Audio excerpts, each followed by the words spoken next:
Hari Om. Hari Om.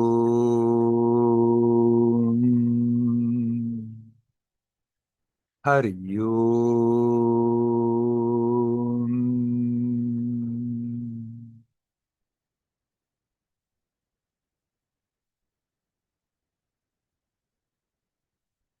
Hello, my friends.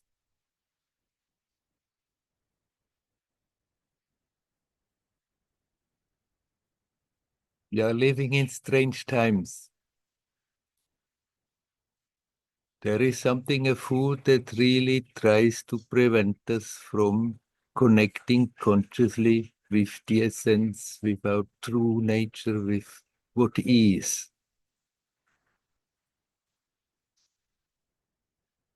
But we can still cut through that if we are alert. So it's even more important now than any other time was before. We keep that alertness, that clarity, that we observe what's going on and learn not to give way to all those thoughts and emotions that want to increase that sense of isolation and separation.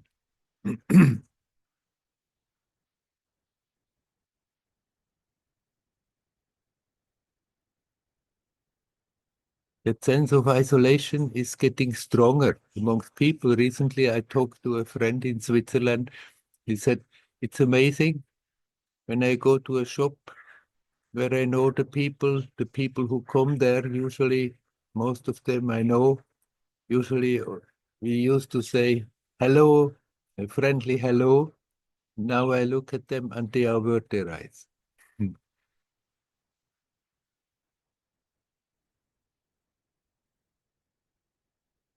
And internally, it's also like this. The tendency is that the attention is sucked into loops that keep on going round and trying to keep us from coming back to that essence. But if we are aware of it, we can cut it short, cut through that mess and connect. It is here, it is now, it's never absent. In spite of all the increased difficulties, it is possible, and if we do so, in spite of the difficulties, there we are getting even much more out of it.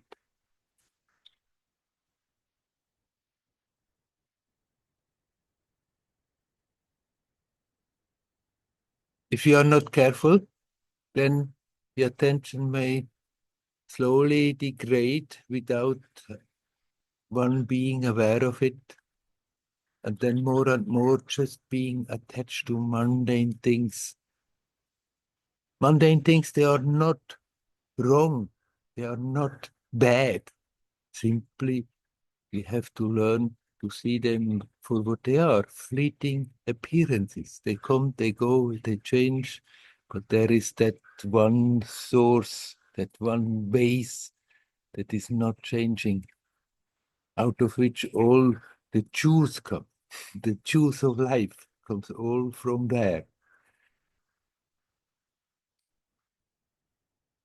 And strangely enough, instead of going deeper and deeper into that, the tendency is to get more and more concerned about things, concerned about what is happening, concerned about one's life problems, concerned about what people think about us. There's no end to the list one can be concerned of. And the pull is strong in that direction. It helps if we daily spend some time doing nothing else. It helps so much.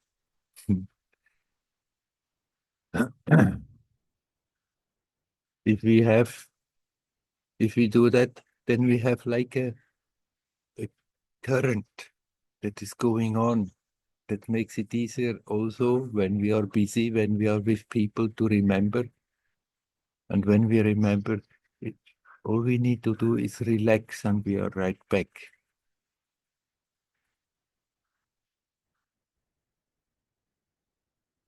I'm telling this in the wake of a question of Mariano. He said nowadays he's not really doing any official practice. Still, he's capable to connect, to feel that essence. But somehow it looks so ordinary. It's boring. Nothing else is happening. So, what to do about the situation? How to get back on track? Well, Mariano, even if you don't feel like, just take the time. Take the time every day and sit quietly for yourself, by yourself. Not being busy with anything else, but just bring the attention back to that and learn to consciously relax at the same time. You don't have to force yourself to sit for hours. Just do it for some time, even if you don't feel like so, even if it's somehow not. Some dogs are also affected. Even if you don't feel the inspiration to do so, simply at least for a few minutes, do it in spite of that. And then if you do that regularly, it will come again more the enthusiasm that you do so. You say you can connect with that essence, but it's so ordinary and nothing is happening and it's boring. It's from the mind point of view, it may feel like that. It means you are totally in the mind. You feel something, but then you remain, your attention is still in the mind. The mind that tells you something has to happen, that something should be different, that we have to go for adventure. Bring a bit juice in our life. But actually, that juice comes out of our own self. It's not boring at all. It's simply when the attention is busy, busy, busy, and then calms down, then it may look a bit dry for a moment. But if you stay with it, if you learn to relax in it, then you are opening up the walls that there the joyousness of existence has more and more the possibility to come to the surface, bubble up to the surface, be experienced. So even if you haven't done so now and you don't really feel like doing, still I recommend at least a few minutes, once or twice a day, sit down, do nothing, just be consciously conscious. And then he says also, maybe instead of that, I should go for the total surrender, and yet I'm still afraid of that. Well, the total surrender is not something that we can do. The total surrender of the personality to the self, to the guru, to the God, to something is not something one can do. We can just open up the possibility that it's happening more and more by itself.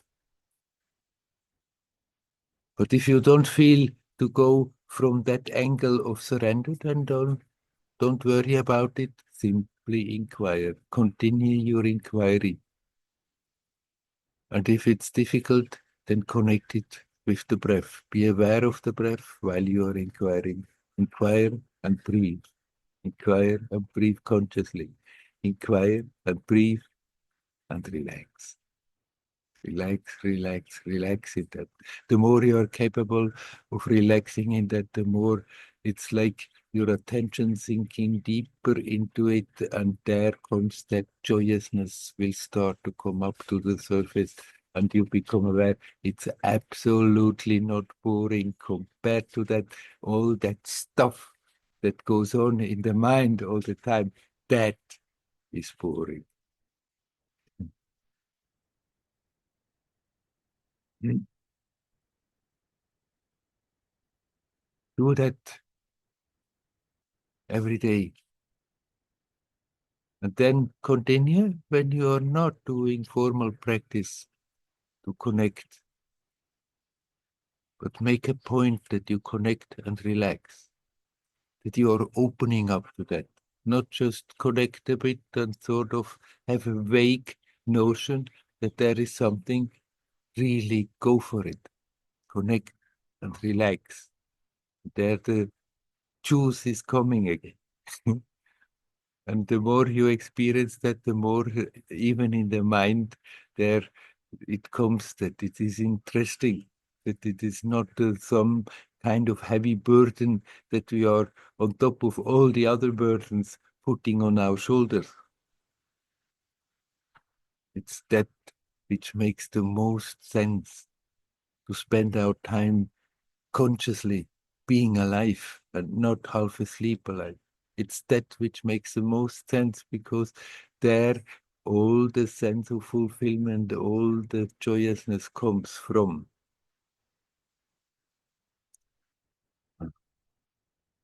Missing that and being stuck in the mind is misery. Unfortunately, the vast majority of humanity is stuck in that misery. Think, oh, that's what it is. That's life. That's the human condition. It need not be like this.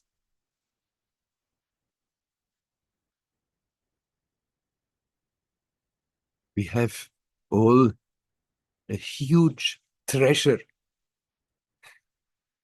buried in our own house, and we run and run around to gather some scraps, some little tidbits here and there.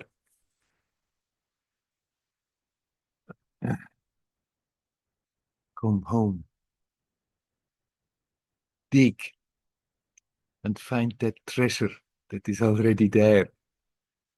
Compared to that, all these little bits that we can collect, it's simply nothing. Doesn't mean you have to become now an ascetic, live a monastic life. Live your life, but learn to direct your interest again more in the good direction. How could it be boring when you become aware there is such a ocean of joyousness hidden in yourself?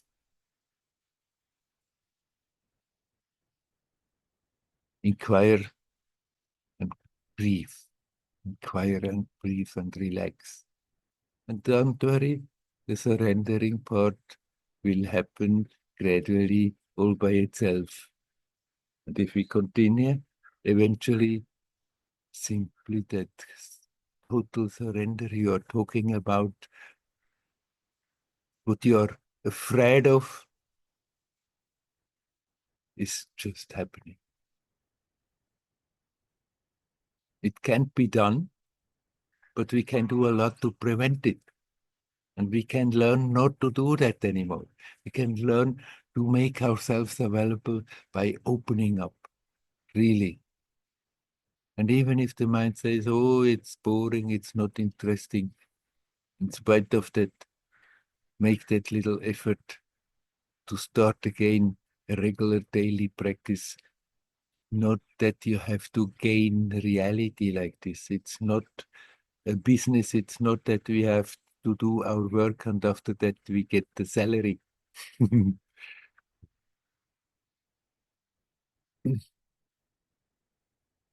It simply gives insight, more and more clarity, that automatically we become aware what we are carrying along, unnecessary, is such a nonsensical burden. We don't have to do that anymore. We don't have to continue to do that all the time.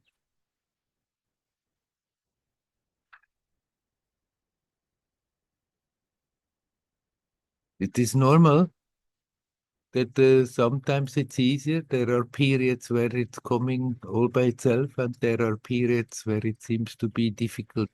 But even in the difficult period, simply keep on. You can also, your formal practice, it can also vary when you have more enthusiasm and more feel like doing it and more time, you can also increase. And when you are not having that much enthusiasm, you can also decrease, but don't drop it completely. It's helpful. So I recommend you warmly start again. Today itself. And tomorrow again, and the day after tomorrow again, and so day after day, even if you don't feel like. After some time, it comes again easier. And then if for one reason or another you miss it, then you feel like something is missing.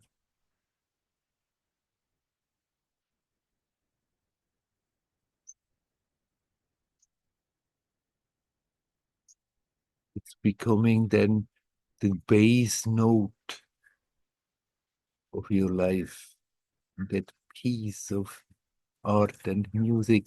It's the base note that is there, that supports everything and makes everything so much easier.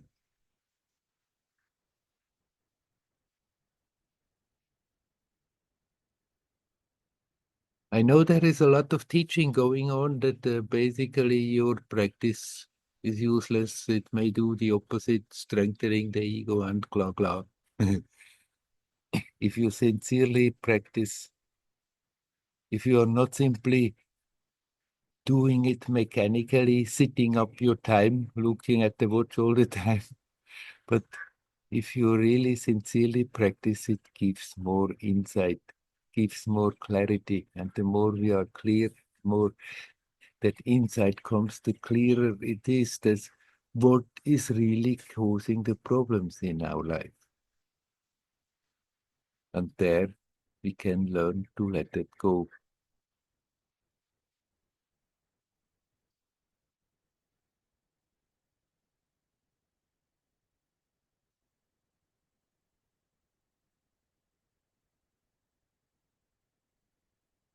All right.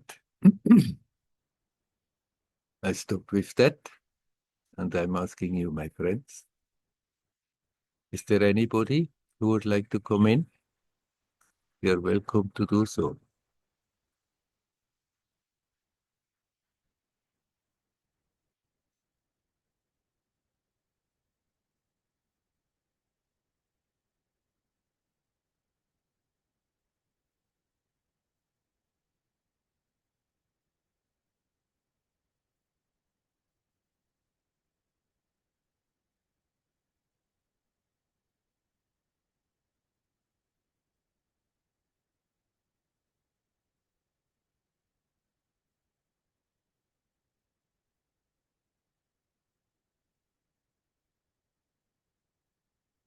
Devotees have it in a way easier. For most of the people, it's easier to call to God than to simply abstractly inquire where are the thoughts coming from? Where are the emotions coming from? What is it that makes the experience possible? The devotee just can open the heart to God and feel that presence. But somehow it's not for everybody. Not everybody has that kind of mindset, and artificially we cannot produce that. If this is coming naturally, then it's very a, a good advice to support it.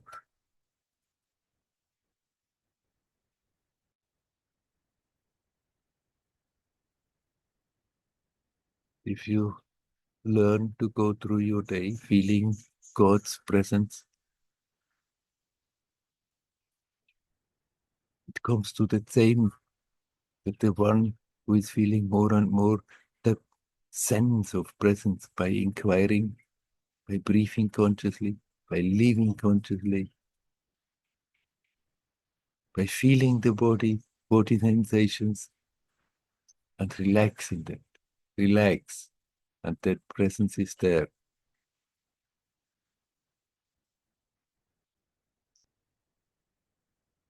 The devotee who calls to God feels that same presence, that divine presence. If that comes naturally, by all means, approach like this. In the modern time, it's not something that comes so easily. For many, it seems strange. They've been living their life so totally without considering divinity. And then suddenly call to God sounds strange. So never mind. You can inquire instead of that. Who is feeling? Who is thinking? Who is experiencing? What is it that is experiencing? What makes the experience possible? It brings you to that divine presence as much as the devotee who opens the heart and starts to feel that connection, that presence, accompanying him in all the doings the whole day long. No matter how we are approaching, again I say, once again, it's very, very helpful to have every day some time doing nothing else, putting our undivided attention to that.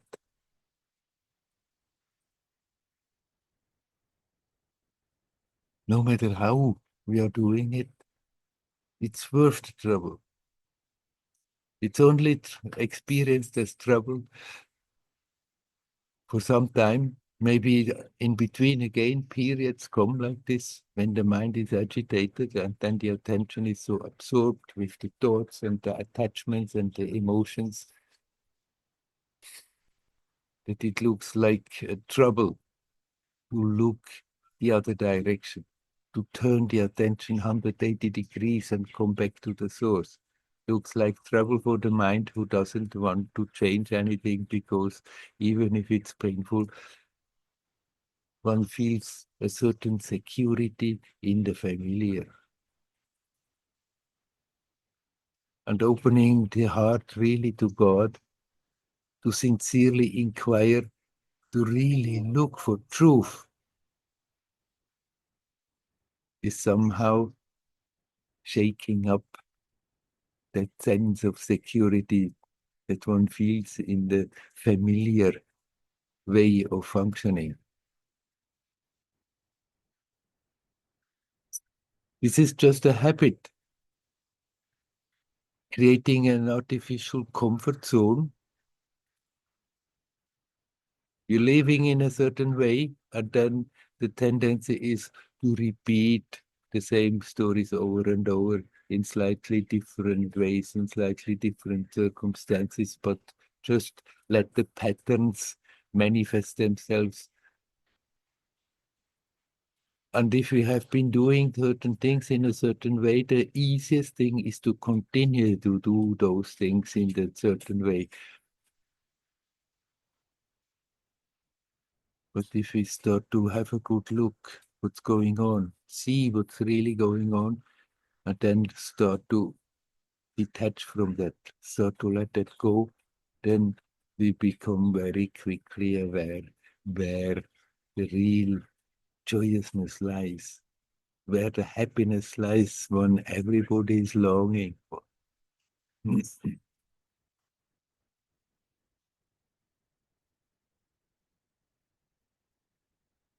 not something absent. It's not that we are condemned for a lifelong struggle and then finally some thing will happen. It is here, is now. That the experience is possible, it's only possible because that is there first, prior to the experience, during the experience, after the experience.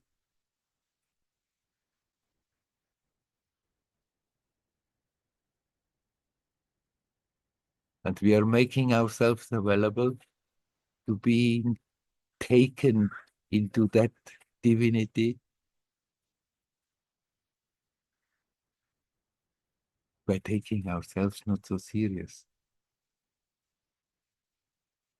by not holding on to our patterns, by not repeating over and over the same thing, of which I know perfectly well, even before I do them, it's leading to tension and sometimes to suffering. And sometimes not only for ourselves, but for people around. And suffering is not natural. It's simply as long as we are refusing to honestly look, it's inevitable. For all those mechanisms that push and pull to repeat things in an egoistic manner, to harbor thoughts and feelings all the time that create more and more that sense of separation, then suffering invariably will come sooner or later. It's inevitable, but we don't have to go on and on to suffer. We don't have to do that. We can see what is happening,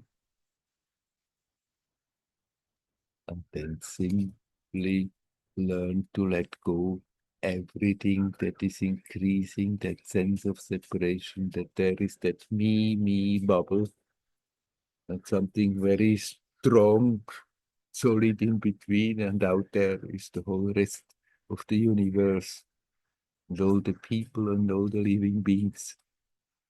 It's out there. It's a wrong notion.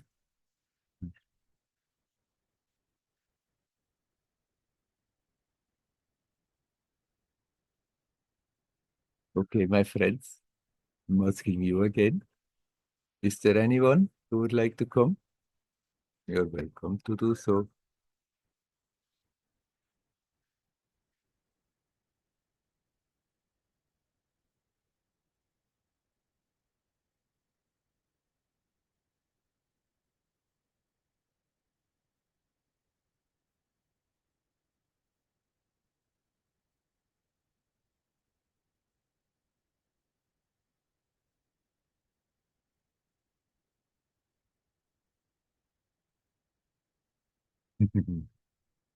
One of those days, nobody wants to talk. You simply want me to continue talking on and on all by myself.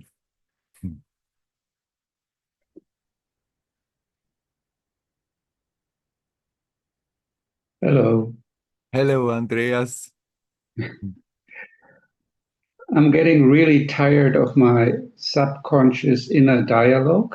Mhm. Like, because I can feel more and more how unhappy it makes me.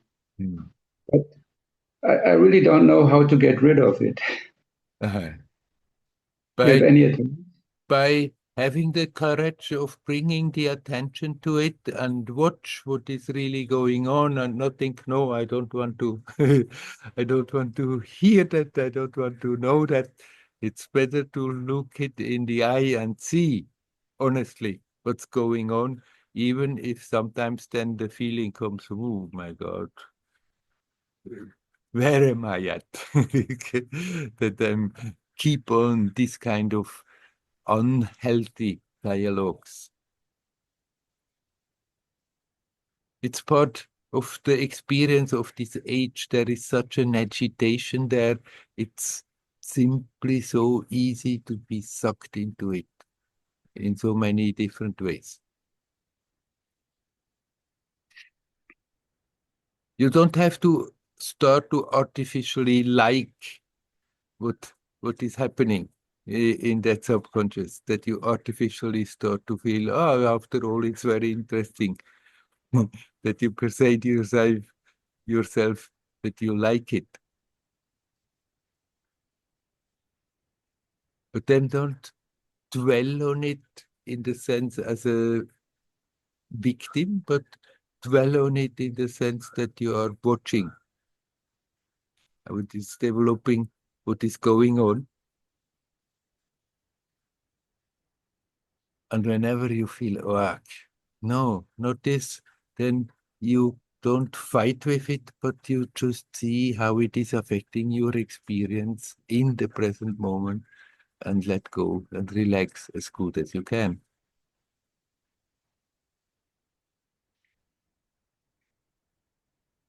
There's like a constant focus on negative things about myself, Yeah. things I did wrong and stuff like that. And it's, I mean, sometimes it's not even in thoughts. It's just there that it's not. Mm. Yeah, well, it's the lack of the feeling that I'm okay the way I am. That Mm. is, and yeah, this.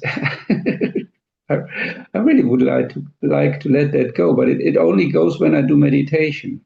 Then Mm-hmm. it subsides slowly, but as soon as I stop meditating, it comes back. Mm-hmm. And most of the times you are not even aware that it's there. Then Yes, suddenly you become aware, oh, there I'm again mixed in the molasses. But at that time, when you become aware, you can make a firm decision, okay, I'm going to work my way out of it. And at that moment, you just don't try too much to control the mind and that internal dialogue. Simply step out of it and see what is going on. See the thoughts coming and going. See what kind of thoughts it is, and then learn to relax. You don't even have to somehow fight with it and push it out. If we stop nourishing it, then it slows down. it slows down, but very slowly. Very slowly. Well, you don't have any control over that, what, how much time it takes, what is needed. But what you can is when you become aware that you are not excusing yourself, oh, I'm too busy to look at it, then at that moment you just open to up to that. It needs courage to really honestly look at oneself and see what's going on, because usually we don't find a very nice picture there, if you are honest. So you have that honesty, you see it, then make use of it. Just keep on watching honestly. And when you find yourself going more and more involved into a line of thoughts and emotions that you don't really want, then you can redirect the attention, do something practical if necessary, or just redirect the attention when not doing anything. Both is possible. And then relax.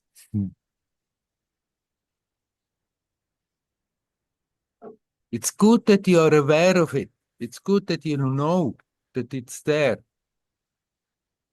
And then the rest is a question of time, how strong it is, how much input we can get until that is neutralized. I suppose it even manifests in my body that, like, yeah, I don't have very much energy. Hmm. Yeah.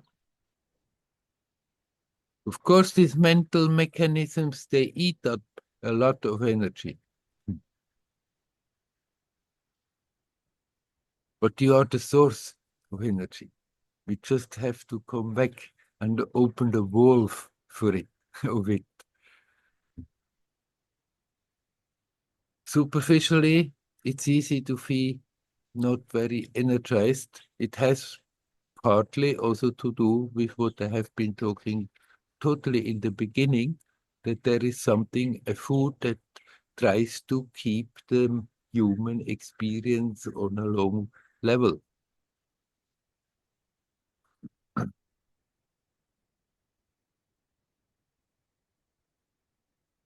But we can learn not to give way to that all the time, even if the pull is strong.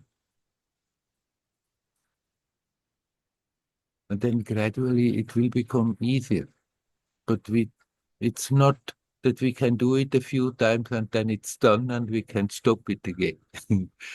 It's something that simply helps us to remind ourselves again and again. And as I just before said to Mariano, well, it helps so much if you can put up a daily practice.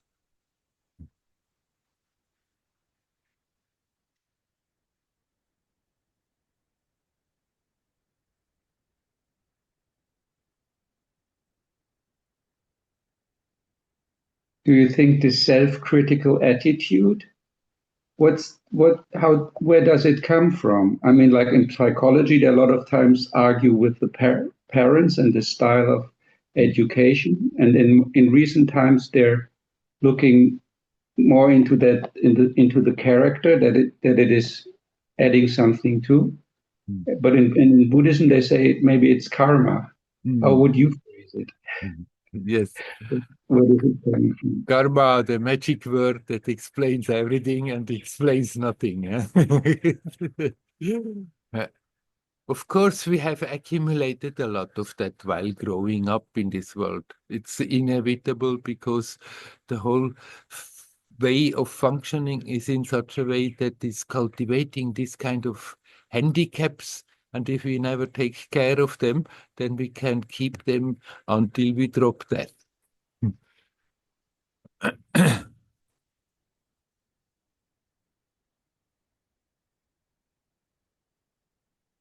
You don't have to try to figure out how exactly did it come about. Just when you become aware, watch it in the present. Watch what is going on right now.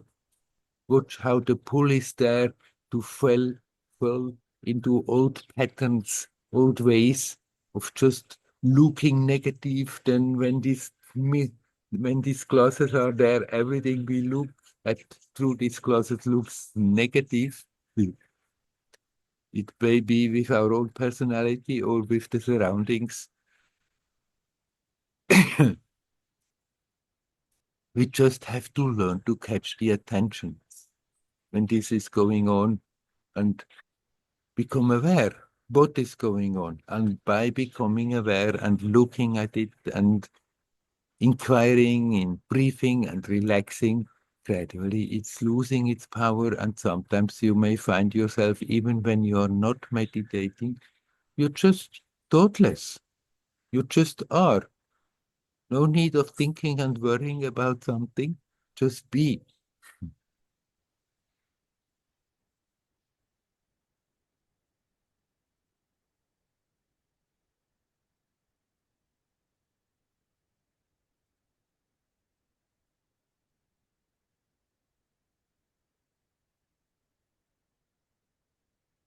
Well, we all have to somehow go through that. We all have to somehow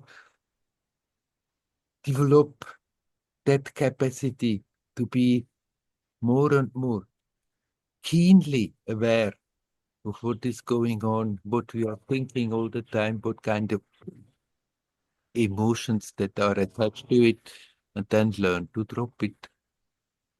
Become aware of the signs that it's going in this direction before it even starts, and then just see what it is doing energetically or physically and relax.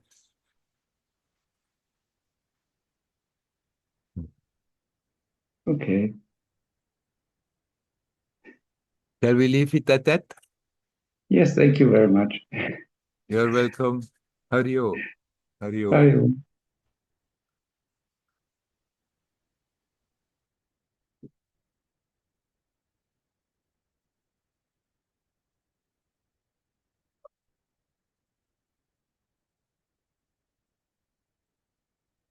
It may look so difficult,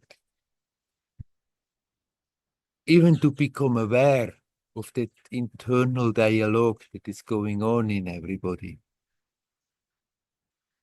It may look so difficult to get rid of it, because of the moment we try to hold it, control it with will, maybe it works for a moment. The moment one lets go of that iron control, there we go again. It starts again, finding always subjects to think about it in a not wholesome way.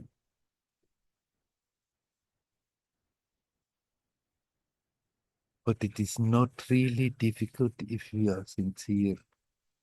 We just remind ourselves, have a good, honest look at ourselves, see what's going on. It needs courage, but everybody has the possibility of that courage with them.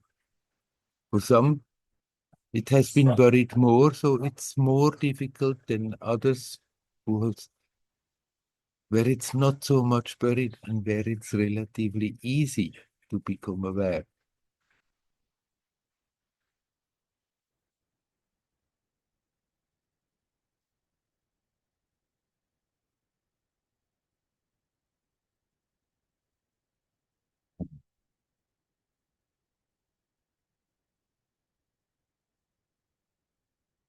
We don't get around it. It's not that we have to analyze and dig in the dirt, try to find some cause somewhere in the past. There's something that is immediately reluctant. Just no, I don't want to see all this. Because often we are shattered, we are shaken up,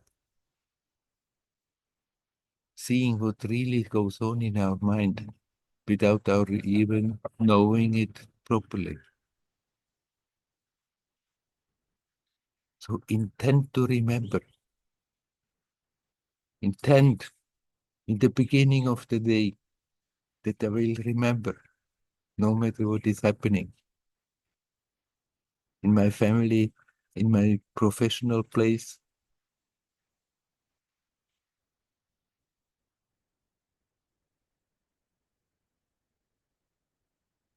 Seems so difficult, but it is not so difficult if we simply go about it with sincerity.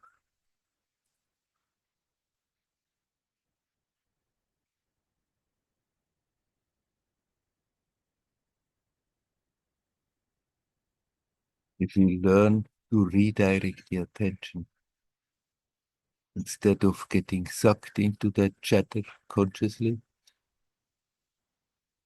or then making a block that we don't want to have anything to do with it, fight it. We don't do either of them, but learn to redirect the attention. Then we don't feed that habit.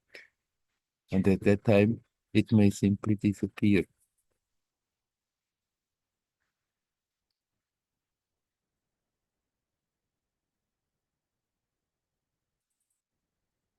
Mm.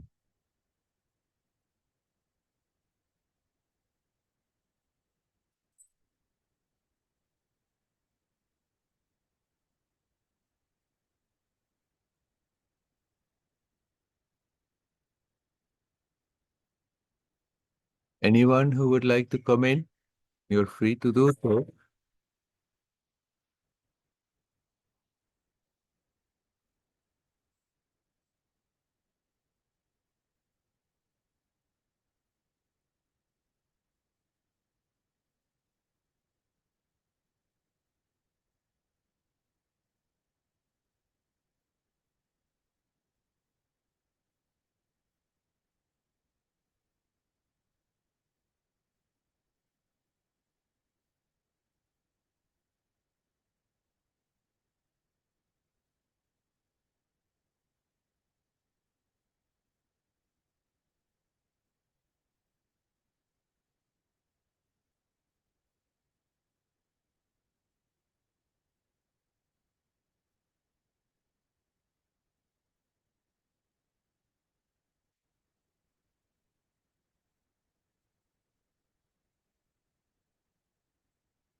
Hey, Jacob.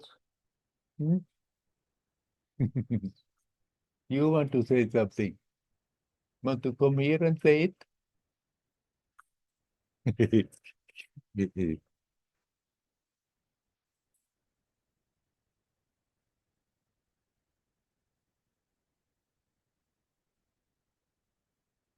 Basically, it's so simple.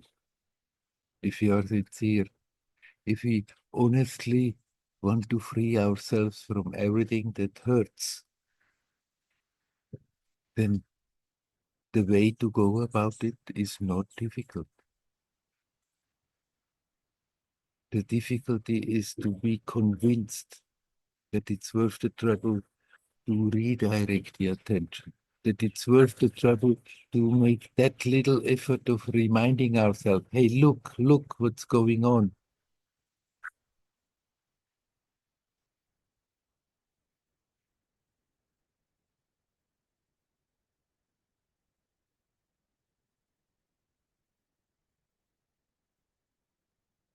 The difficulty is there because there is so much in the mind that is opposed to it. And right now, there is a lot of support in that direction.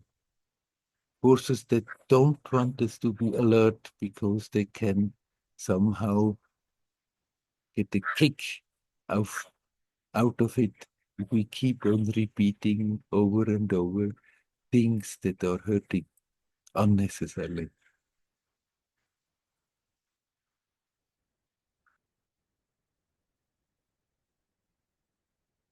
Just have to develop that sincerity, become aware and increase that awareness that that happiness everybody is looking for cannot be found in anything else but that divinity, the real self, your being, pure beingness, and your being.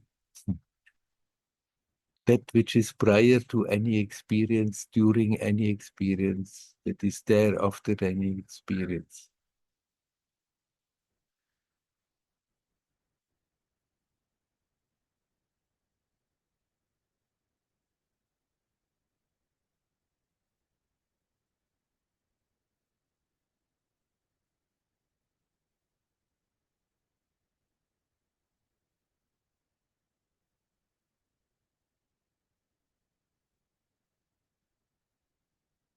Nava, would you like to come in?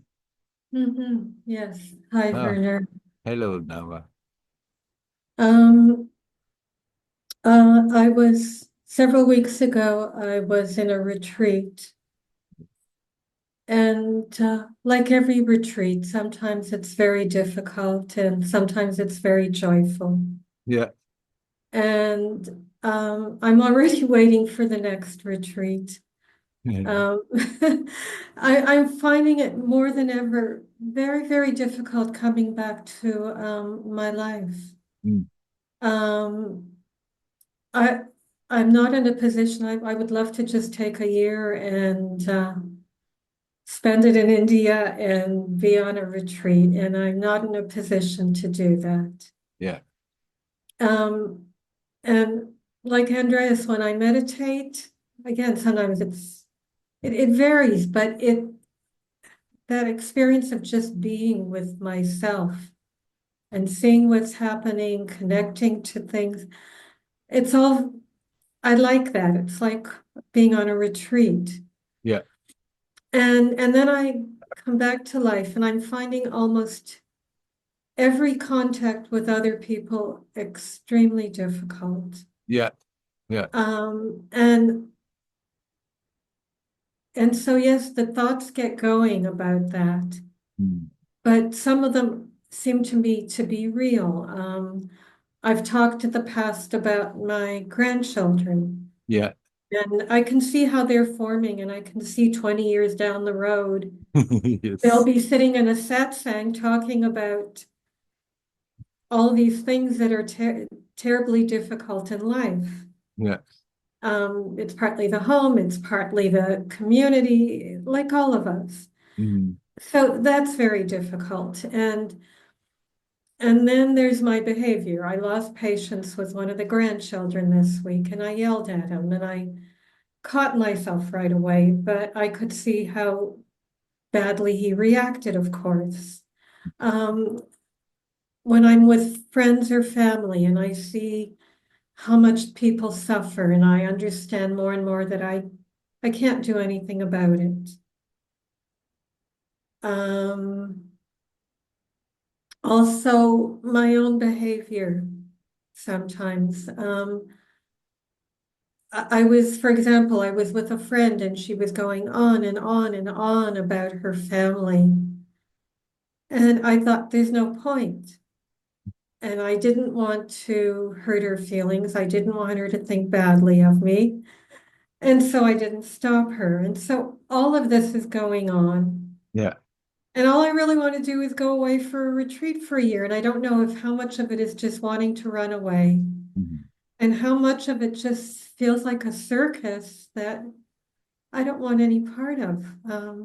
Yeah. Yeah. And I do practice every day and I read a lot, things that are really helpful.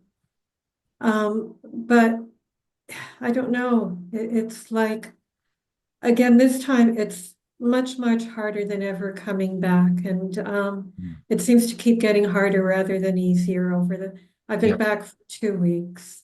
Yeah.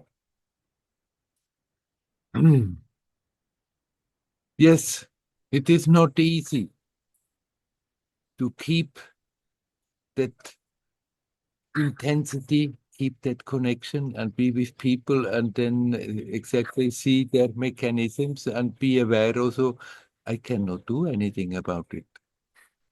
Because if they are open, then you can somehow point the finger and say, look, maybe here some work is needed, but most of the people don't want to hear this. So it's a challenge. So when you find yourself in a situation like with your friend and that goes on and on and on, then either you somehow skillfully redirect the conversation into more interesting topics, or then you make it just surrender to the fact and make it into a challenge as a experience of practicing patience, practicing awareness, even in a situation like this, and redirect the attention to your breath. See how your body is reacting. See how the mental reactions come to, oh, again this, and what it is doing to your experience. And then it can be, in spite of that, totally bearable. If you redirect the attention more to what it is doing to your experience in the present moment.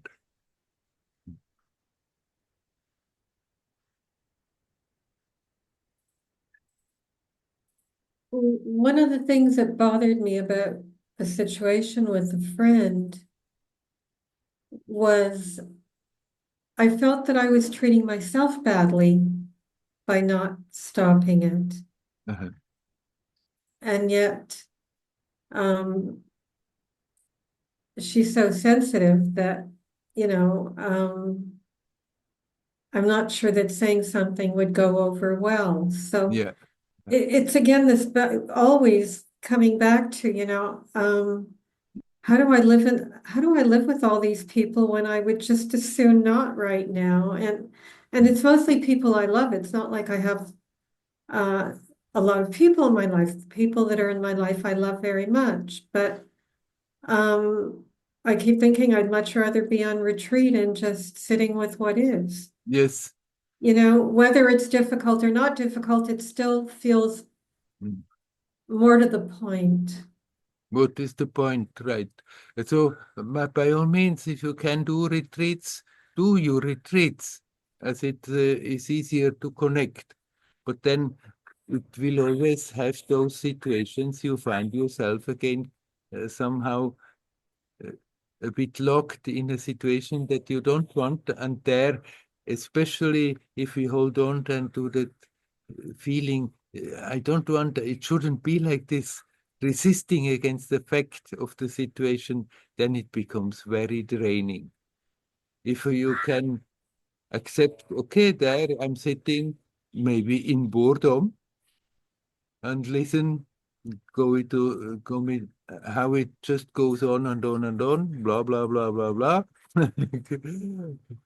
And you're not interested in the subject, but then you redirect your interest and see what kind of game is going on in your own manifestation, how it is affecting you physically, what is happening, what kind of funny energies are somehow playing one against another, and relax in that, accepting the situation, and then it doesn't matter if it takes some time, eventually it's over.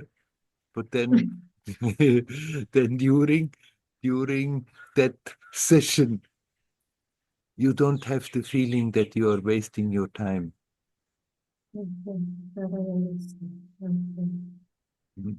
Mhm. I wanted to ask you something else, not to do with this. Yes. During the retreat, at some point I looked around the room. We were about 40 people. Mm. And it was like everybody became hard to describe, but as if things were insubstantial. As if I wanted to grab hold of somebody, I couldn't because they weren't solid. Yeah. And it keeps happening once in a while. Mhm. It's as if things just, I don't know how else to describe it. I don't know if that makes any sense. Mhm. Because basically in these retreats you are communicating. It's not that a silent retreat. When you are not sitting in meditation, you can talk to each other. No, we were silent. Silent. We were in Ah, silence the whole but time. Yeah. still the feeling comes that if you would want to make contact with somebody, they are not solid. Or, am It I felt like understand? nothing was solid. Yes. Absolutely nothing. Uh-huh. And that was scaring you? It was like there was no ground under my feet. Right. But since then you are also not solid, you don't need any ground under your feet. That's exactly what it felt like it was just free floating. It Yes, was not pleasant. I don't know what else to say, but it was not pleasant. it was not pleasant because there was an aspect of fear in it. What's going to happen next? There was fear because all of a sudden nothing was what it what I was used to it being. Right. In a way, we want to get rid of being locked into that experience, but when it starts to fade away, there comes often a lot of resistance that doesn't want it to happen, and then it doesn't feel pleasant also. It feels rather threatening and somehow strange. Mhm. Just don't fight against it. When this is happening, by all means, welcome it with your whole heart, and then just watch and wait and see what happens. Center and float without thinking that I have to have something solid.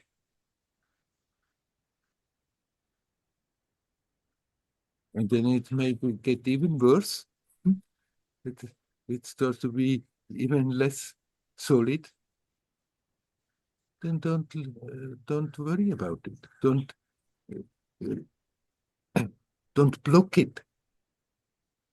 It's not that there is something wrong with you if that is happening. It's simply you becoming aware of a fact that nothing is as solid as it appears to be.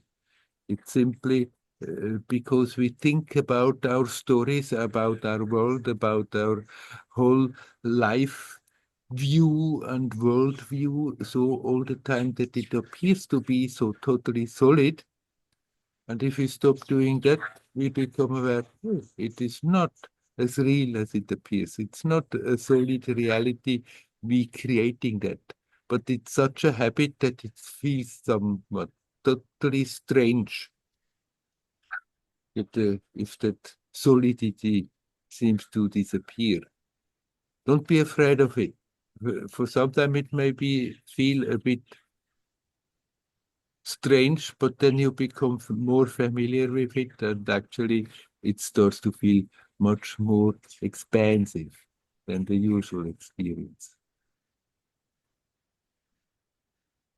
Yeah, because that is part of the feeling that everything is lighter. Yeah.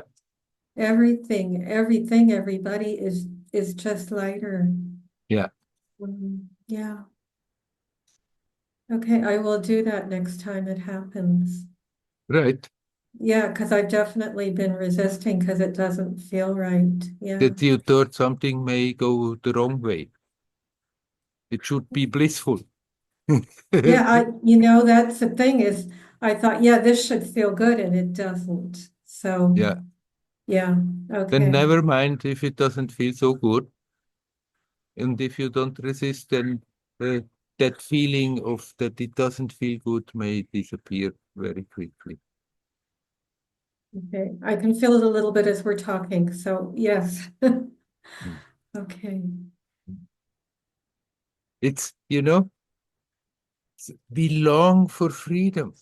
We long to get out of that cage of being an isolated personality and that whole red tail that comes along with it, the story that seems to be so real and so important and makes people uh, suffer and struggle and the whole life long. We long to get out of it because deep down we know there is so much more to ourselves than these petty little stories. Mhm. But the habit is so strong that when we start to a bit remove those boundaries, then immediately the old me, the old mind comes and I didn't mean it like that. And then it can feel threatening. It can feel as if something is not so good. That you're like a bit uh, getting spinning in the head or so. But if we not resist, then you become aware, nothing wrong with it. And the experience can become so much more expansive and profound.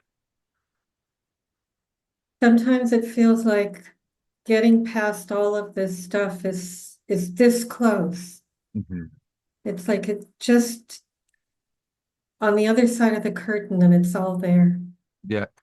Hmm. And it's also the truth because it's always here, that which is real. It's never far away. We feel sometimes it's far away. We think it's far away, needs a long journey and a lot of struggle, but what we are looking for is here. It's the closest. It's prior to everything else. And so you're totally right. It's just the other side of the curtain. Yeah, it's just right there. Yeah. Anyhow, somehow we find ourselves in circumstances that are not simply wrong. And now, till you go for your next retreat, you can continue have that intensity.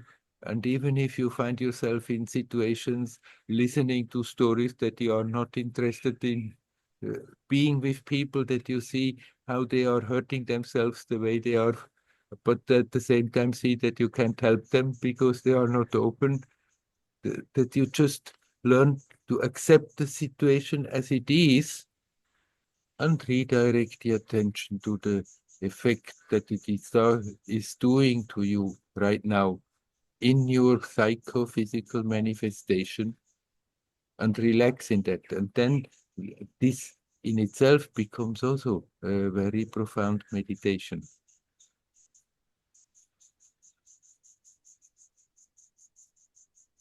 Just one last question. When you say relax in that, when it doesn't feel good, what do you mean? That you, because when we don't feel, you mean now when you are with people, or you mean when that experience comes? No, when I'm with somebody, Ah, what I right. was saying, and something's happening and it doesn't feel good. What does it mean to relax into it? To become aware that in my feeling that it doesn't feel good, I have the tendency to get all tense on all the level, physically, energetically. I want to get out of here. What I'm doing here? I'm wasting my time, and the body gets hard. The energy is getting knotted up, and there you become aware that this is happening now, and you just simply relax physically. You relax energetically. You relax your legs in a situation like this, then it doesn't feel good. And you think, no, what? Do I have to listen to all that stuff? I mean, if you want to, if you can get up and walk out, but sometimes it's not so easy. Then you can accept, all right, instead of resisting against the fact of the situation, accept the situation, and there you become aware how your whole manifestation has had the tendency to get all tense because of the situation, because of not liking the situation, because of it's not feeling good, uh, and there you start to relax consciously. Simple physical relaxation, and you breathe, and energetically you start to relax, and then suddenly you can feel perfectly fine, even if it's going on and droning away. Okay.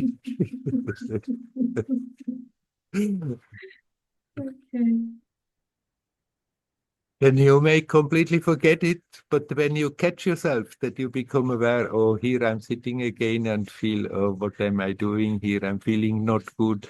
Instead of holding on to that thought and that experience and strengthening that, then you do the opposite. You just accept that you are stuck there. Accept it as a challenge. I can do something creative with that. I can do something expensive with that. If I'm not more resisting, not as a victim that I cannot do anything, who I have to stick it out, but as a creative living being, become aware how it is affecting you and learn to relax. And suddenly you can become all expensive and still somehow listen to what's going on. And people may have the feeling we have a nice conversation. And they are telling their stuff and feeling better for it.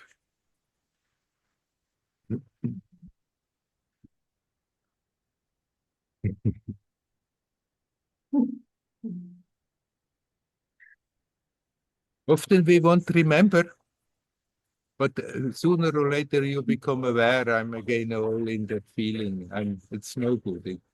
Something is not good, and there you can start to work in a different way with it.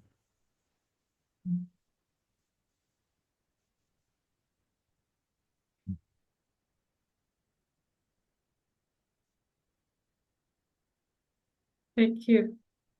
You're welcome. Wish you well. Good luck.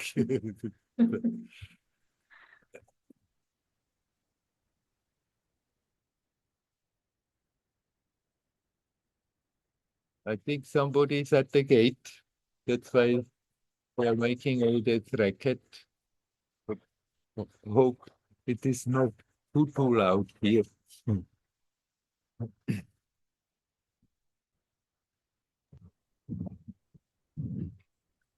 Hello, Floyd. Hi, Werner. How are you? Oh, quite okay. Can you hear me? I can hear you, yes. Okay. Because it's quite hot, so there are fans which run quite fast. No, no, I can hear you well. Hmm. So I had a question about this thing where,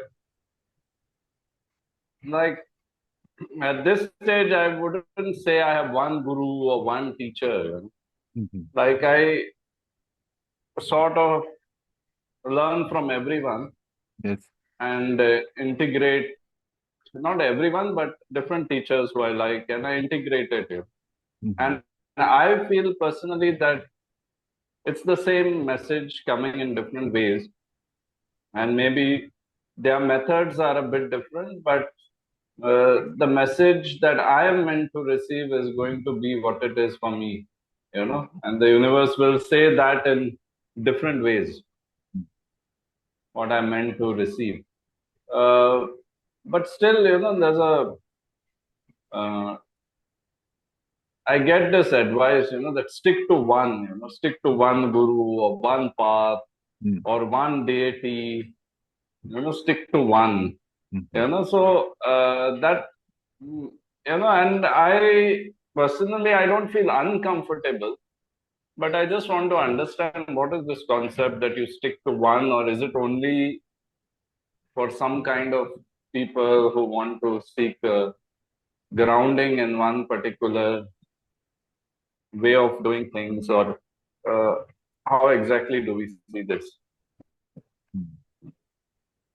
Well, the tendency is when you are going after different teachers that it can also create some confusion.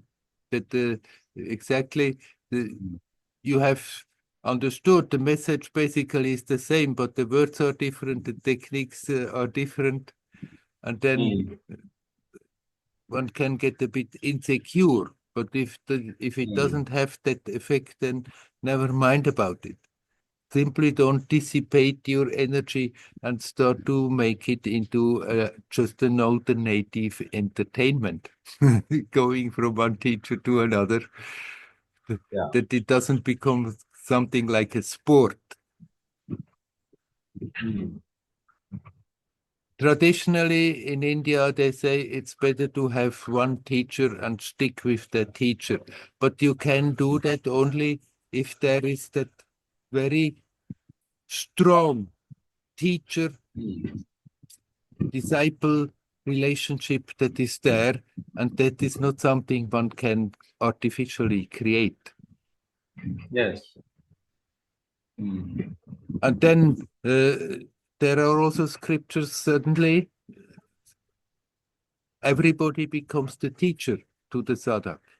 That the people become the teacher, the elements become the teacher, everything becomes the teacher, because this is also the truth, that life is teaching us all the time. Now, since you feel okay how you are going about it, you don't have to make it in a problem. It seems not to be a problem for you, so don't make it into a problem. The way I see it is, if I, instead of sitting and like someone asked me, why do you go to so many different teachers and whatever? And I said, instead of, just sitting at the chai shop and chatting about something which is okay, it could be entertaining, it could be about Donald Trump or something, but I would rather be in some kind of teaching, even though it may not be like the only teaching that I follow, but I would rather be in that, or I would. It's not, at least for me, it's not possible to sit whole day silently. Yeah. But you can sit silently in a satsang, or you can be in the company of someone, and it's still nice, like to spend time that way rather than do other things, Yeah. other entertainment. Yes, other entertainments. And I basically, I don't see, like a difference. Like, even if I go to a Sufi place, or I go to what do you say? I go to Ramana, I go to Sufi place, I may go to, tomorrow I might go to a Siddha, So I don't see much of a difference in all of it. As long as I feel a connection to the place, I go there. Yeah. Like, the energy places. So, does it so happen that when we go to these different energy places, we get a bit imbalanced, or it gets a bit too much? Is there something like that, or how does it work? Well, Sometimes people have been affected who jump from one place to another, that they feel suddenly it's too much, and they get even a bit imbalanced and have to learn to balance that out again. But if you don't have that experience, that is not the case. It's not really, we're never having too much energy. We simply have sometimes not balanced energy. Yeah.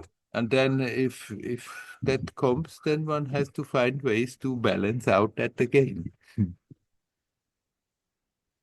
Yeah. Like sometimes I do a lot of, let's say I do a lot of chanting practice, Yeah. mantra practice, and then I sit, I do the practice for, it goes well, and some days, and then after that it feels like it's a bit overwhelming. Mm. So then I shift it to a more, silent sitting practice, maybe breathing more into the hara or navel and relaxing. So,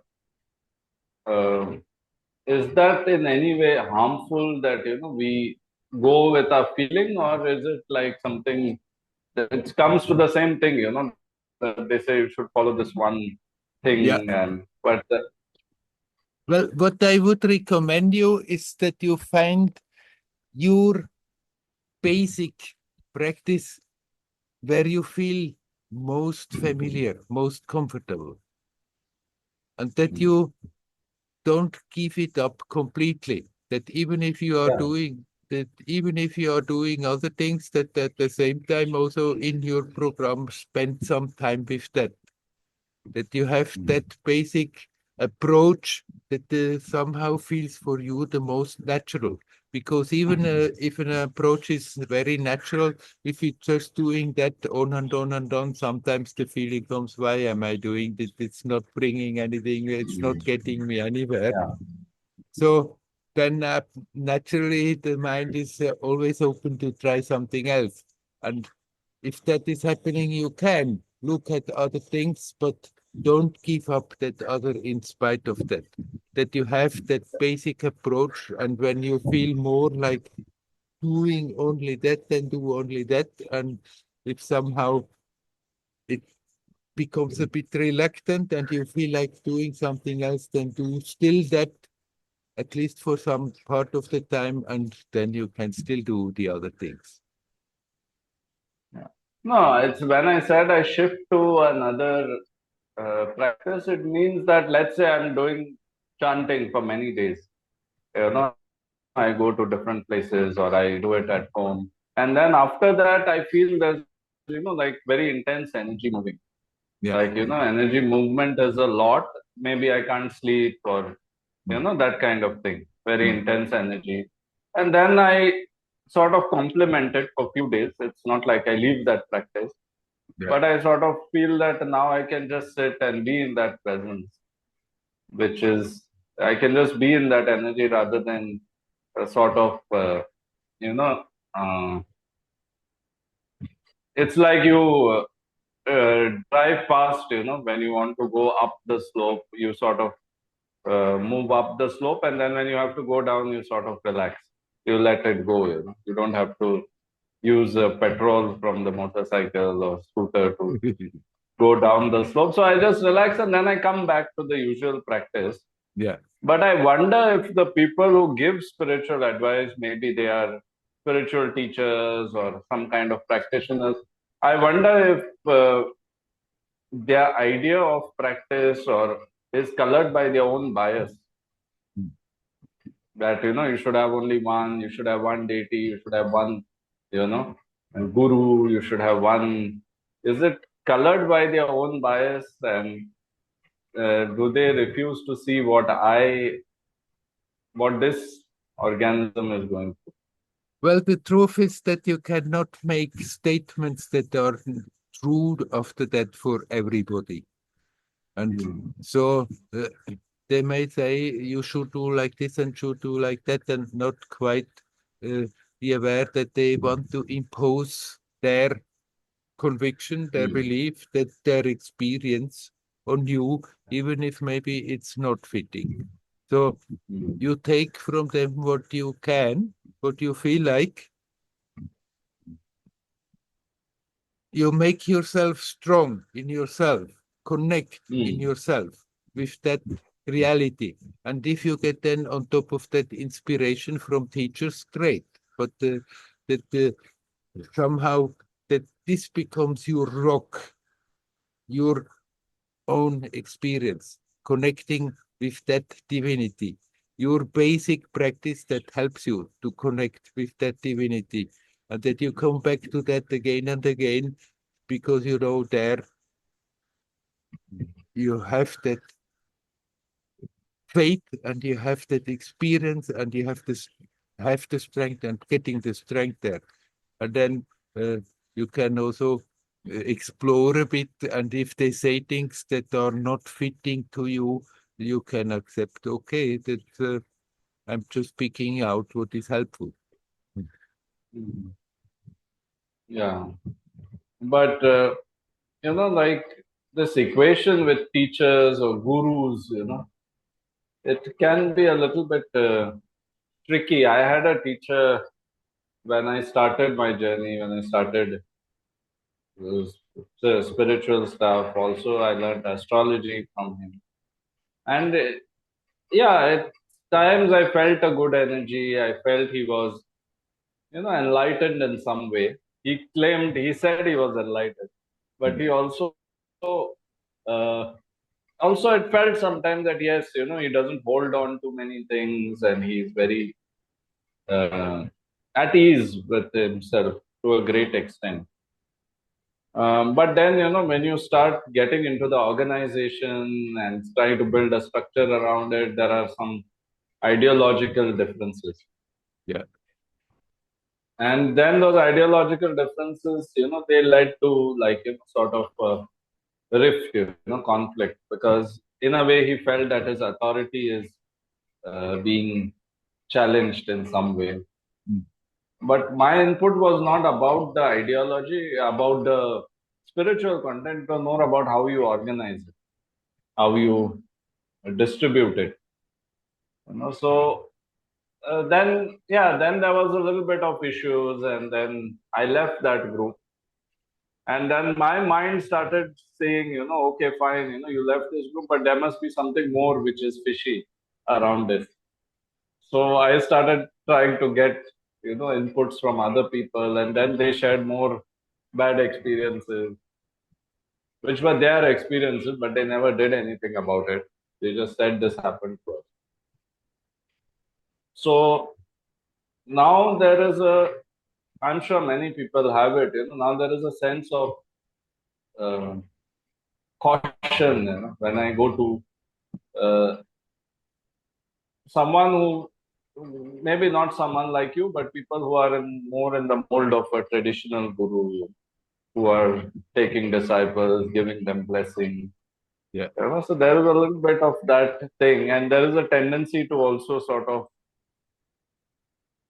check, what are these people up to? Are they really the real stuff, or are they showing one thing and they're doing another thing? Yes. Anyhow, you don't need to stand in judgment over them, but follow your inner feeling. If you feel attracted to a place, to a satsang, going to a teacher, and that comes from your heart, then go and get from there whatever you can get at this time. And then if you find out there's other stuff going on and you cannot really agree with that, then never mind. You just go your way and let them go their way. Maybe. But also I'm not saying I want to judge them and publish it in the newspaper that they are in a certain way, but it's just whether it suits me. Yes. Whether Right. it suits me and whether I can work with that. But also, do you think it's an advantage when someone is closely, sort of not monitoring, but closely knows your spiritual trajectory and sort of can give those pointers which are like useful? Yes. Well, it is certainly very helpful if that being is really free from their own personal self-interest. But if that comes in, then it can partly be helpful and partly be rather creating more problems. But you cannot change them. If your intent there, that is what matters. If your intent is innocent, if your intent is really for truth, then let yourself be guided. And sometimes you may project into a teacher greatness, and because of your innocence and because your openness, you get from that teacher what you need at that time, and eventually you may find out, oh, they have their own stuff to work out. But at the time, it was still the right place, the right teacher who could transmit you something. And when it's time to move on, then move on.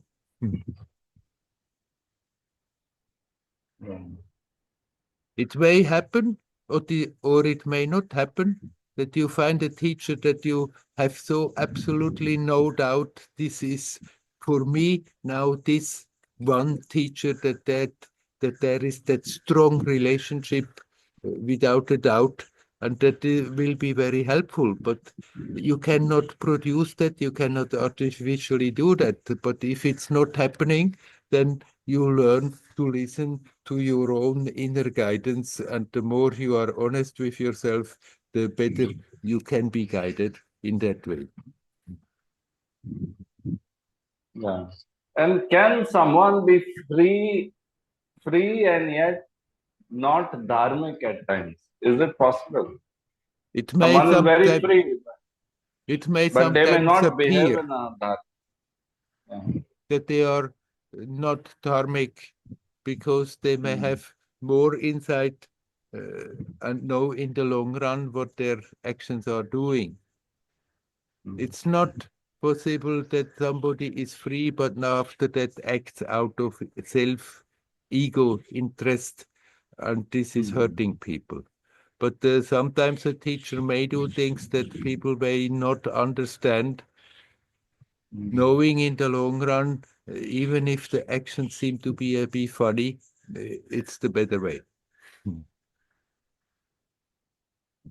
So he's not doing it for himself.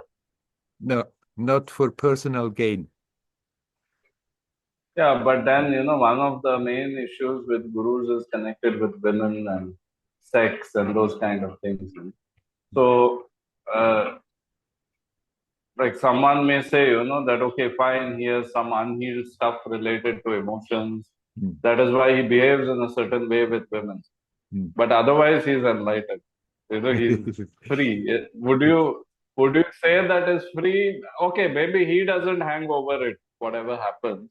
Yeah. It just happens in the moment, and they say it is just a play for him.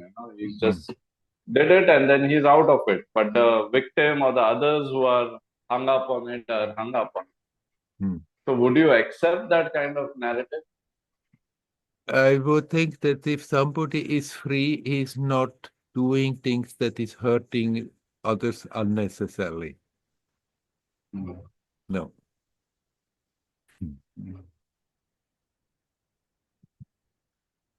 Sometimes a teacher may hurt you, but not for any gain, simply because, like, somehow at that moment, that hurt may push you on, help you to get rid of something.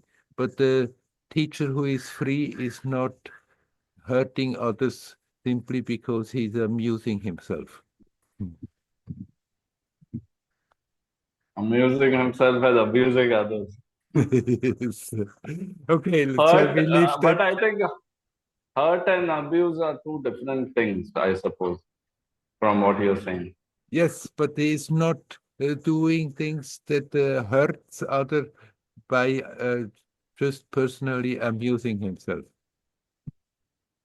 Yeah.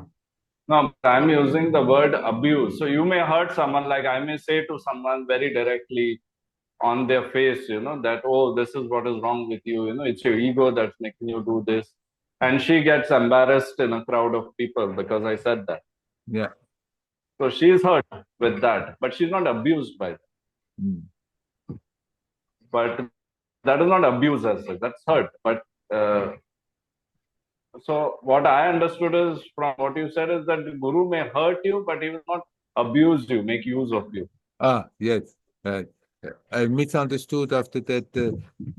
I thought that you say hurt and amuse, but that you said abuse. Be, yeah.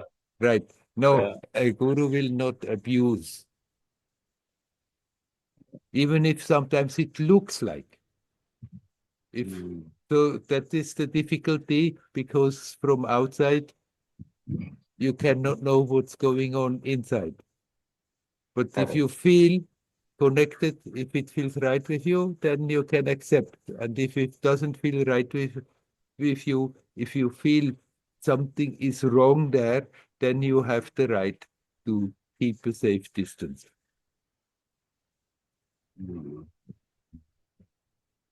Yeah. So it's a tricky slope. It's a tricky slope. We just have to learn to be honest ourselves. It comes always back to ourselves. If our intention is pure, if our intention is innocent, then we will get what we need. And sometimes we may get things from vessels that are not totally pure, but still we will get what we need. Yeah. Our own purity and sincerity is what is the crucial matter in it. And then you find your way. The more you are honest with yourself, the more you can rely on your inner guidance, where to go and where not to go. Yeah. But that's also part of the dilemma, because if they are completely impure, you can easily know, that they are impure and they are not fit for this. But because they have a spark, it becomes more difficult to know, what's coming next and what is the. Anyhow, you cannot really know, but you Mm. can have faith, you can be open, and there you can get what they have to give. And even if later you you come to the conclusion, they may have to work their own stuff out, then maybe you move on, but you still can look back with gratitude for what you got at that time. I think we let the subject drop for today. Thank you. Thank you. Om Namah Shivaya.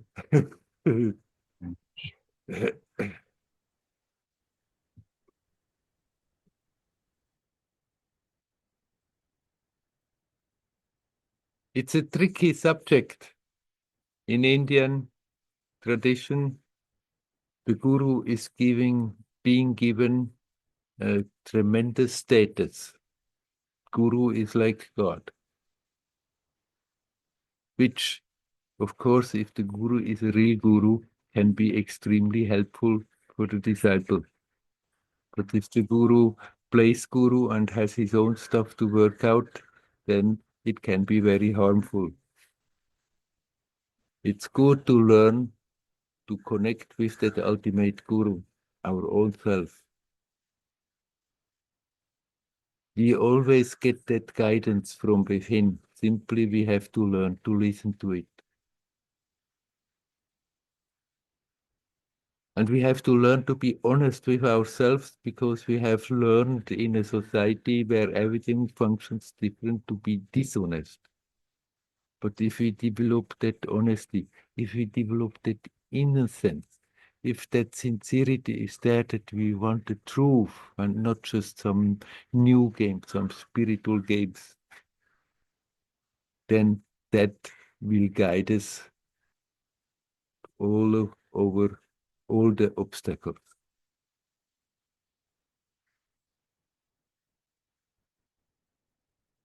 It always comes back to ourselves. How sincere, how pure, how innocent we are about it. And by letting go whatever stands in the way to that, we are opening up that guidance we need comes fully from within.